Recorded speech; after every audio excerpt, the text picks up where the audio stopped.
Last class में cashbook के basic परिचय तथा कैशबुक के टाइप्स के बारे में पढ़ चुके हैं, जिसमें पढ़ चुके हैं कि कैशबुक क्यों बनाई जाती है, कैशबुक क्या होती है। ये एक तरह से सहायक बही होती है, यानी सब्सिडरी बुक होती है। जिस प्रकार से आपकी 8 सहायक बहियाँ हैं, उसका ये पार्ट होता है कैशबुक। फिर देखा था कि कैशबुक कितने टाइप्स की होती है, जिसमें एक कॉलम यानी 1 column cashbook, 2 column cashbook, 3 column cashbook तथा पेटी कैशबुक। आज पढ़ेंगे इसमें पेटी कैशबुक के बारे में। और उसमें पढ़ चुका था कि कैशबुक कैसे बनाई जाती है, किस प्रकार से उनकी लेजर पोस्टिंग की जाती है और उनका बैलेंस को किस प्रकार से ट्रांसफर करते हैं, आदि चीज़ों का विस्तार से अध्ययन कर चुके हैं। आज इस वीडियो के माध्यम से पढ़ेंगे। आपका ये लास्ट पार्ट है, यानी कैशबुक का। इस वीडियो में आपका कैशबुक वाला चैप्टर कंप्लीट हो जाएगा। तो इसमें पढ़ेंगे आज पेटी कैशबुक। ठीक है। अब पेटी कैशबुक क्या होती है, देखिए साथियों, यानी आपकी जो कैशबुक होती है, नगद खाता बही होती है, रोकड़ बही, वो 4 प्रकार की होती है। एक तो होती है सिंगल कॉलम, 2 कॉलम, 3 कॉलम, और लास्ट होती है आपकी पेटी कैशबुक, यानी फुटकर रोकड़ बही। अब फुटकर रोकड़ बही इसको इसलिए कहा जाता है कि व्यापार में हजारों प्रकार के खर्चे होते हैं। तो जो मुख्य रोकड़िया होता है आपका व्यापार का, तो वो अपने से नीचे एक फुटकर रोकड़िया की नियुक्ति कर देता है। अब उस रोकड़िया को वो महीने के प्रारंभ में एक निश्चित राशि दे देता है। मान के चलो 10,000 रुपये दे दिया उसने। फिर जो छोटा रोकड़िया होता है यानी फुटकर रोकड़िया होता है, वो उस राशि को, जो खर्चे होते हैं, जैसे मजदूरी है, गाड़ी भाड़ा है, डाक व्यय, स्टेशनरी, मेहमानों के आगमन पर चाय पानी का जो खर्चा होता है, उस खर्चों का भुगतान जो अग्रिम रूप से जो राशि दी गई है फुटकर रोकड़िया को, उस राशि से उस खर्चों का भुगतान करता है। तो इस संबंध में फायदा ये होता है कि जो मुख्य कैशियर होता है, उस पर अनावश्यक भार नहीं पड़ता है, समय की बचत होती है, और जो मुख्य कार्य होता है वो उसके द्वारा कर लिया जाता है। ठीक है। अब इसको देखते हैं। व्यवसाय में प्रतिदिन अनेक फुटकर खर्चे, जैसे मजदूरी, गाड़ी भाड़ा, डाकवे, स्टेशनरी, मेहमानों के चाय पान आदि के खर्चे होते हैं। इन सभी खर्चों का भुगतान मुख्य रोकड़िया द्वारा किया जावे तो उसका कार्य बहुत अधिक बढ़ जाता है, तब व्यवसाय के मुख्य कार्य प्रभावित यानी इफेक्टेड हो सकते हैं। अतः इन खर्चों का भुगतान व हिसाब रखने के लिए एक अलग व्यक्ति नियुक्त किया जाता है, जिसे फुटकर रोकड़िया कहा जाता है, यानी इसे फुटकर रोकड़िया कहते हैं। तथा इन भुगतानों का लेखा करने के लिए एक फुटकर रोकड़ बही रखी जाती है, यानी जो ये ट्रांजैक्शन होते हैं, इनका जो भुगतान होता है, पेमेंट्स होता है, उनके संबंध में एक फुटकर रोकड़ बही रखी जाती है। फुटकर रोकड़िया प्रत्येक खर्चे का नियमानुसार भुगतान करता है तथा प्रत्येक भुगतान के संबंधित व्यक्ति से रिसिप्ट भी प्राप्त करता है। यह रसीद इस भुगतान के लिए प्रमाणिक यानी वाउचर मानी जाती है। इस रोकड़ बही में 2 पक्ष होते हैं। देखिए, इसमें 2 पक्ष होते हैं। एक तो होता है डेबिट पक्ष, एक होता है सीआर पक्ष, यानी रिसिप्ट और पेमेंट। ठीक है। पर इसमें मेन बात ये होती है कि जो रिसिप्ट वाला आपका कॉलम है, उसमें सिर्फ एक कॉलम होगा, जो राशि आपको अग्रिम रूप से प्राप्त होती है मुख्य रोकड़िया से, फुटकर रोकड़िया को, वही कॉलम होता है। फिर सीआर साइड में काफी कॉलम होते हैं, जो उसमें मेन खर्चे होते हैं, जैसे गाड़ी भाड़ा है, डाक व्यय है, स्टेशनरी है, पोस्टेज है, आदि के खर्चे हैं, उनका कॉलम अलग से बनाया जाता है। प्रत्येक कॉलम अलग बनाया जाएगा, उसमें 5-7 कॉलम होते हैं। और लास्ट में जो कई खर्चे ऐसे होते हैं, कई प्रकार के काफी खर्चे होते हैं, तो उनको अलग अलग कॉलम ना बना करके एक विविध खर्चों के रूप में उनका कॉलम बना दिया जाता है। देखिए, इस रोकड़ बही में 2 पक्ष होते हैं, परंतु क्रेडिट पक्ष के लिए अधिक स्थान रखा जाता है, क्योंकि डेबिट पक्ष में केवल मुख्य रोकड़िया से प्राप्त पेश की राशि को ही बताया जाता है। यह बही 2 प्रकार से रखी जाती है, जैसा कि ऊपर बात कर चुके हैं। देखिए, इसमें 2 प्रकार से रखी जाए, 2 विधियां होती है। एक तो होती है आपकी प्रथम विधि, एक होती है द्वितीय विधि। तो जो प्रथम विधि होती है, उसमें तो साथियों क्या होता है कि जो मुख्य रोकड़िया होता है, उसके द्वारा अग्रिम रूप से फुटकर रोकड़िया को राशि दे दी जाती है, यानी मंथ के खर्चों के लिए, यानी खर्चों के भुगतान के लिए। अब उस संबंध में फर्स्ट वाली विधि में तो क्या होता है कि जो खर्चे होते हैं ना, उनका सिर्फ एक के ही विवरण रखा जाता है, उनका अलग अलग विवरण नहीं रखा जाता है। जैसे आपका गाड़ी भाड़ा में इतना खर्चा हो गया, पोस्टेज में इतना हो गया, स्टेशनरी में इतना हो गया, चाय पान पे इतना हो गया, तो उन खर्चों को डिवाइडेड नहीं करते, केवल उनको एक मुश्त लिखा जाता है। तो उस संबंध में नुकसान ये होता है कि व्यापारी को पता नहीं लग पाता है कि किस मद पर कितना खर्चा हुआ है। तो उस संबंध में सेकंड विधि है आपकी, दूसरी विधि अपनाई जाती है। दूसरी विधि में इसके विपरीत किया जाता है कि जो सीआर वाला पक्ष है, उसमें फर्स्ट वाली विधि में तो केवल एक ही खाना बनाया गया था, जिसमें टोटल खर्चे आ जाते थे। लेकिन सेकंड वाली विधि में जितने प्रकार के खर्चे हो रहे हैं, जैसे पोस्टेज का है, गाड़ी भाड़ा का है, चाय पान का है, स्टेशनरी का है, एक्सेट्रा का, जितने भी खर्चे हैं उनका कॉलम बना लिया जाता है। और जो ज्यादा विविध प्रकार के अन्य खर्चे होते हैं, उनको विविध प्रकार के खर्चों में डिवाइडेड कर दिया जाता है, उसका कॉलम अलग आ जाता है। यानी जिनका बार बार खर्चा होता है, तो उनको विविध खर्चों के रूप में माना जाता है। अब इनको देखते हैं, प्रथम विधि को। प्रथम विधि में फुटकर बही में प्रत्येक माह में किए गए फुटकर खर्चे लिखे जाते हैं तथा माह के अंत में इन सब खर्चों का योग लगाकर रोकड़ बही के जमा पक्ष में फुटकर खर्च खाते के नाम से लिख दिया जाता है। यानी अंत में जो प्रथम विधि है आपकी, उसमें डिवाइडेड नहीं किया जाता खर्चों के मदों को, केवल जो टोटल खर्चा होता है उसके मदों का योग कर लिया जाता है। खाता बही में केवल एक फुटकर खर्च आता है, यानी खाता बही में केवल एक फुटकर खर्च खाता ही खोला जाता है तथा सभी फुटकर खर्चों का योग से लेखा कर दिया जाता है। इस विधि में फुटकर रोकड़ बही से ये पता नहीं लग पाता है कि किस किस खर्चे पर कितनी राशि फेंकी गई है, क्योंकि इसमें अलग अलग खर्चों के लिए अलग अलग खाने नहीं बनाए जाते हैं। जैसा कि ऊपर पढ़ चुके हैं, अभी बात कर चुके हैं कि इस जो फर्स्ट विधि है, फर्स्ट मेथड में यानी प्रत्येक मद का अलग अलग लेखा नहीं किया जाता है, इनका कंबाइंड यानी एकमुश्त किया जाता है, तो इस संबंध में ये पता नहीं लग पाता है कि कितनी मद पर कितना खर्च हुआ है, इसलिए ये सामान्यतः कम प्रयोग में ली जाती है। अब सेकंड विधि की बात करें तो दूसरी विधि के अनुसार फुटकर बही में नाम पक्ष की ओर वह राशि बताई जाती है जो मुख्य रोकड़िया से फुटकर खर्चों के लिए पेशगी प्राप्त की गई है। यानी जो डीआर पक्ष है उसमें तो जो एक मुश्त राशि मुख्य रोकड़िया से फुटकर रोकड़िया को प्राप्त होती है वो लिख दी जाती है। जैसे आपको 20,000 प्राप्त हो रहे हैं, 10,000 हो रहे हैं, कितनी भी राशि हो, तो जमा पक्ष में सभी भुगतान बताए जाते हैं और व्यवसाय में होने वाले प्रमुख मदों के खर्चों के लिए अलग अलग खाने बनाए जाते हैं तथा बहुत से अधिक जो जो कई प्रकार के बहुत खर्चे होते हैं तो उनके लिए एक विविध खर्चों के लिए खाना अलग से बनाया जाता है। माह के अंत में सभी खर्चों के खातों का अलग अलग योग लगाकर उसकी खतौनी फुटकर रोकड़ बही से खाता बही में संबंधित खाते खोलकर कर दी जाती है। अब उपरोक्त दोनों विधियों में दूसरी विधि अधिक श्रेष्ठ मानी जाती है क्योंकि इसमें प्रत्येक खर्चे की राशि अलग अलग ज्ञात हो जाती है। यानी सेकंड विधि है उसमें प्रत्येक खर्चे की राशि अलग अलग प्राप्त हो जाती है, तो इस संबंध में सामान्यतः सेकंड विधि का ही प्रयोग किया जाता है।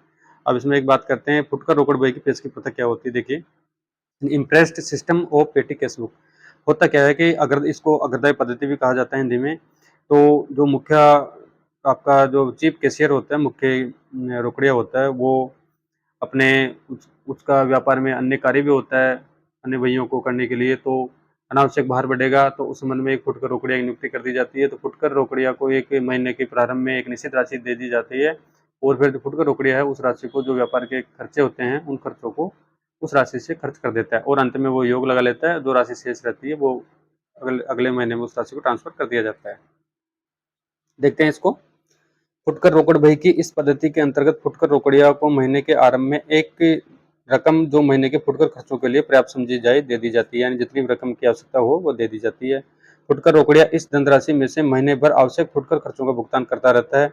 इन खर्चों की प्रविष्टियां उपरोक्त विधि से फुटकर रोकड़ बही के जमा पक्ष में की जाती है, यानी जितने भी आपके एक्सपेंसेस खर्चे होते हैं उनकी एंट्री जमा पक्ष में या सीआर पक्ष में कर देते हैं प्रत्येक कॉलम में। मदनुसार महीने के अंत में सहायक या छोटा रोकड़िया इसी बही का योग निकालता है तथा उसका मिलान अपने पास बची रकम से करता है। जब आपका मान के चलो आपको जुलाई महीने का 20,000 रुपये दे दिया, अब जुलाई महीने में आपने कितना खर्च किया, 18,000 रुपये खर्च कर दिया, इससे ज़्यादा तो हो नहीं सकता, जितनी राशि दी है उससे ज़्यादा कभी खर्च नहीं हो सकता, ठीक है। तो 18,000 रुपये का आपने खर्चा कर दिया, अब वो अंत में योग कर लेगा तो जितनी राशि शेष रहती है वो अंत में शेष रह जाती है।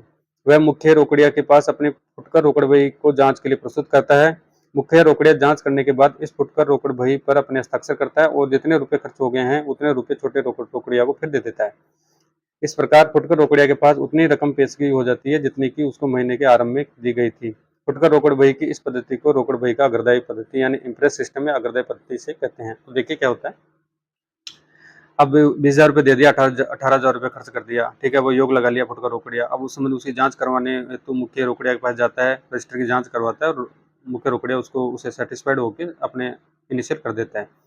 फिर बाद में जितनी राशि शेष रह जाती है, जैसे 18,000 रुपये एक्सपेंस हो गई, खर्च हो गया, तो 2,000 रुपये की राशि शेष रह गई, तो बाद में फिर जैसे शुरुआत में उसमें मैंने 20,000 रुपये राशि दी थी, तो 18,000 रुपये फिर वो वापसी 1 अगस्त को उसको दे देता है, तो टोटल 20,000 रुपये राशि उसके पास में शेष रह जाती है। इसी प्रकार से प्रत्येक महीने का ट्रांजेक्शन ऐसे किया जाता है।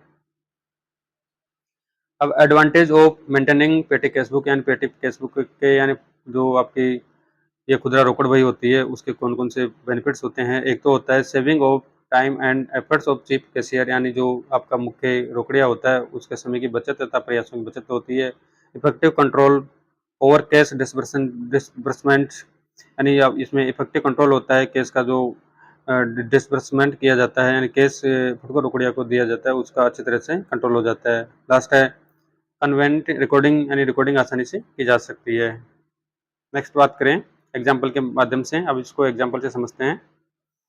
For example, mister Mohit the petty cashier और mister Samaria traders received ₹2,000 on May 1, 2017 from the head cashier, यानी जो मिस्टर सामरिया एक ट्रेडर्स है उसमें एक मोहित है फुटकर रोकड़िया है, उसके द्वारा यानी उसको 2,000 रुपये हेड कैशियर से 1 मई 2017 को प्राप्त होते हैं। For the month details of petty expenses are listed hereunder, यानी अब 2,000 में से ये खर्चे हुए हैं, यानी ऑटो फेयर का 55 रुपये लगा है, कोरियर का 40 लगा है, पोस्टल स्टाम्प यानी जो राशि दे रखी है आप इसको स्क्रीन पे देख सकते हो। इसको मैं जल्दी बोल देता हूँ। पोस्टल स्टाम्प है, इरेजर है, sharpeners, pencil, pads, speed post charge है, टैक्सी, फिर आपका रिप्लेसमेंट है, ऑटो फेयर है, रजिस्टर्ड पोस्टल चार्जेज है, टेलीग्राम है, कार्टेज है, कंप्यूटर स्टेशनरी है, बस फेयर है, स्टडी कॉल चार्जेज है, ऑफिस सैनिटेशन इंक्लूडिंग डिसइंफिकेंट, रिप्लेसमेंट है, फोटो स्टेटिंग चार्जेज है, कोरियर सर्विसेज है, अनलोडिंग चार्जेज और बस फिर आपका इतना हो गया। हाँ ठीक है। अब इनकी पेटी केसबुक तैयार करनी है। The petty cashbook for the month will be prepared as follows. ऊपर नाम लिख देंगे, books of summary at address, petty cashbook लिख देंगे। अब इसमें कॉलम आ जाएगा आपका, एक तो अमाउंट रिसिप्ट का आ जाएगा, आपने अमाउंट रिसिप्ट कितनी की, 2000 की है। डेट आ जाएगी, जिस डेट को आपने इतना खर्चा किया वो डेट उस सामने आ जाएगी। वाउचर नंबर आ जाएगा, अमाउंट पेड है, यानी अमाउंट पेड वाले कॉलम में तो जितनी राशि आपने खर्च की है वो टोटल राशि आ जाएगी।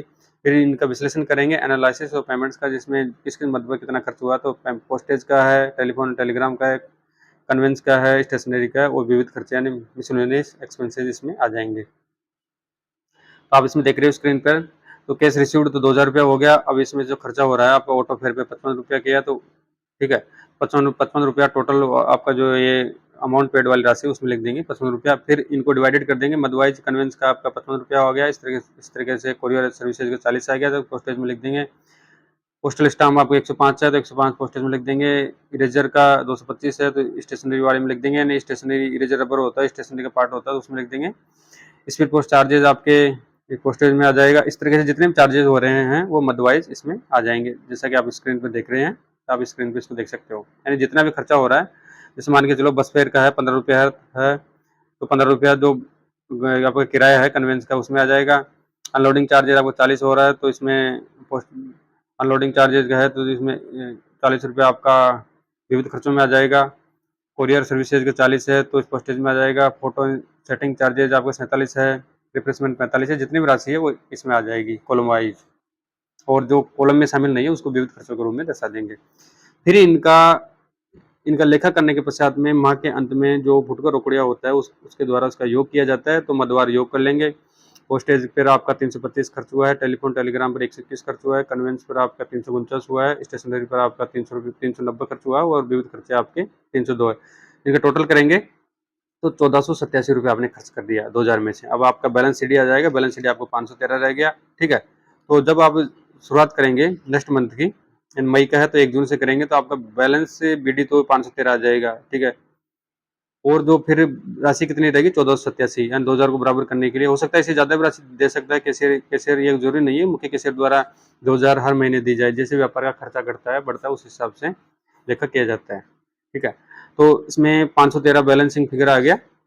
और फिर 2000 अगर हर महीने का 2000 रुपये दे रहा है तो बाकी राशि कितनी रहेगी 1487। तो जो मुख्य कैशियर होता है उसके द्वारा फुटकर रोकड़िया को 1487 रुपये और दे दिए जाते हैं आगामी माह के खर्च के लिए।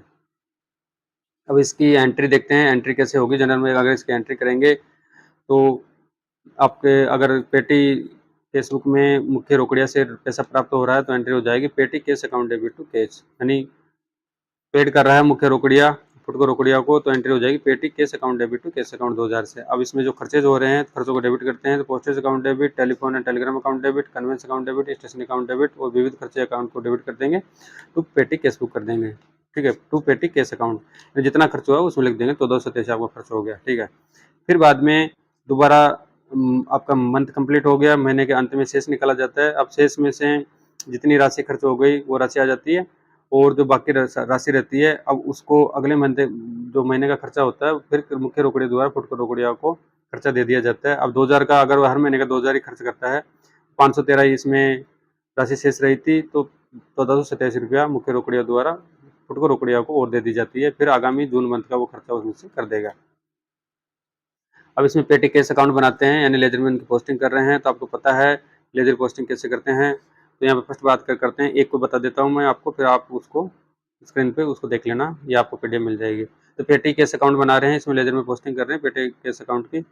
पेटी केस अकाउंट से में कौन कौन सी एंट्रियाँ, एक तो पेटी केस टू केस है। ठीक है, सभी एंट्रियाँ हैं, तो इसमें फर्स्ट एंट्री हो जाएगी आपकी 2000 की करेंगे, तो petty cash account debit to cash account. ठीक है, तो यहाँ पे एंट्री में केस अकाउंट क्या हो रहा है, सीआर हो रहा है, तो इसमें पोस्टिंग करेंगे, लेजर में विपरीत करते हैं तो डेबिट साइड में केस अकाउंट 2000 आ जाएगा। इसी तरीके से आपके सन्ड्रीज एज पर पेटी केस बुक का जो खर्चा हुआ है यानी इसमें 1487 का खर्चा हुआ है, तो यहाँ पे पेटी कैश अकाउंट मतलब सीआर हो रहा है और आपके जो खर्चे हैं डीआर हो रहा है, तो पेटी कैश अकाउंट में एंट्री कर रहे हैं यानी पोस्टिंग करेंगे तो यहाँ डेबिट हो रहा है, तो यहाँ पे सीआर आ जाएगा। तो सन्ड्रीज एज पर पेटी कैश बुक 1487 आ गया, तो बैलेंस शीट आपको 513 रह गया, टोटल कर देंगे 2000, इस तरह से बैलेंस शीट 513 आ जाएगा और कैश फिर आपको बाद में फिर प्राप्त हो जाता है 1487 फिर आ जाएगा।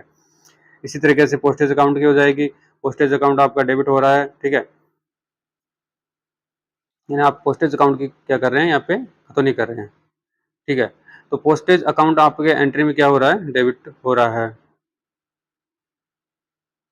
तो इस प्रकार से आपकी ये सॉरी यहाँ पे पोस्टेज अकाउंट की एंट्री कर रहे हैं तो पेटी कैश बुक की कर रहे हैं, सॉरी पेटी कैश बुक पे आपका यहाँ पे सीआर हो रहा है, तो सीआर साइड में को इसको एंट्री करेंगे तो विपरीत हो जाएगी, तो लेजर में तो 325 रुपया डीआर साइड में आ जाएगा। इस तरीके से टेलीफोन का आ जाएगा 121 रुपया डीआर साइड में, कन्वेंस आ जाएगा 349 का, स्टेशनरी का आपका 390 का आ जाएगा और विविध खर्चे आपके 302 रुपये के हो रहे हैं वे इसमें आ जाएंगे। ये तो हो गई आपकी लेजर पोस्टिंग करना केस बुक से, पेटी केस बुक से, ठीक है। जो सहायक वही हम पहले कर चुके हैं, परचेज रिटर्न में, सेल्स रिटर्न में, सेल्स बुक में, सेल परचेज बुक में, बीआर में, बीपी में, सेम उसी तरीके से या प्रॉपर जनरल में जिस प्रकार से इनकी पोस्टिंग की जाती है खाता बही में सेम नियम यहाँ पे एप्लीकेबल होगा।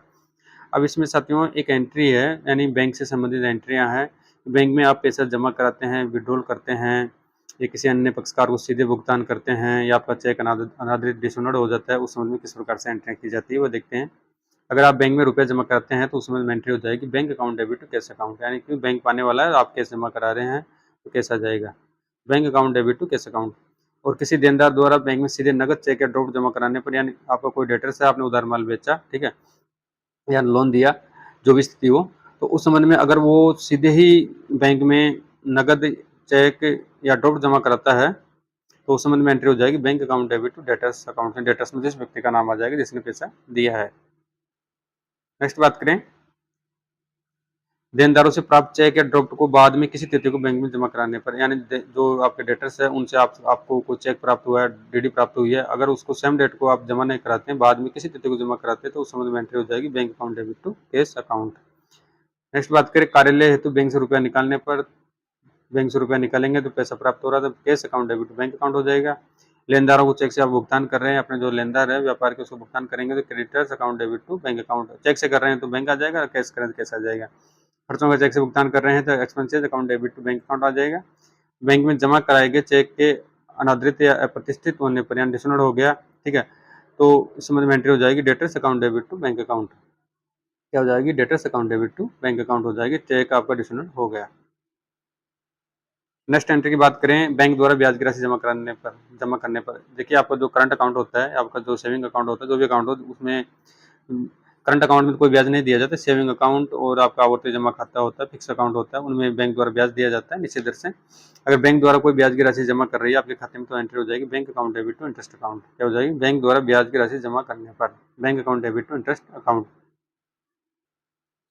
नेक्स्ट बात करें, बैंक द्वारा अधिविकर्ष पर ब्याज लेने पर, जो आप बैंक से ओवरड्राफ्ट ले रहे हैं यानी ओडी ले रहे हैं तो उसमें बैंक आपसे ब्याज लेगा तो ब्याज की एंट्री हो जाएगी interest account debit bank account, यानी ब्याज तो बैंक पाने वाले को डेबिट कर देंगे और देने वाले को क्रेडिट कर देंगे, ठीक है। अब बैंक द्वारा सेवा शुल्क लेने पर अगर खाते पर बैंक द्वारा किसी प्रकार का सर्विस चार्ज लिया जाता है तो उस संबंध में एंट्री हो जाएगी bank account debit sorry bank charger account debit to bank account, यानी खर्चा है खर्चा डेबिट होता है हमेशा।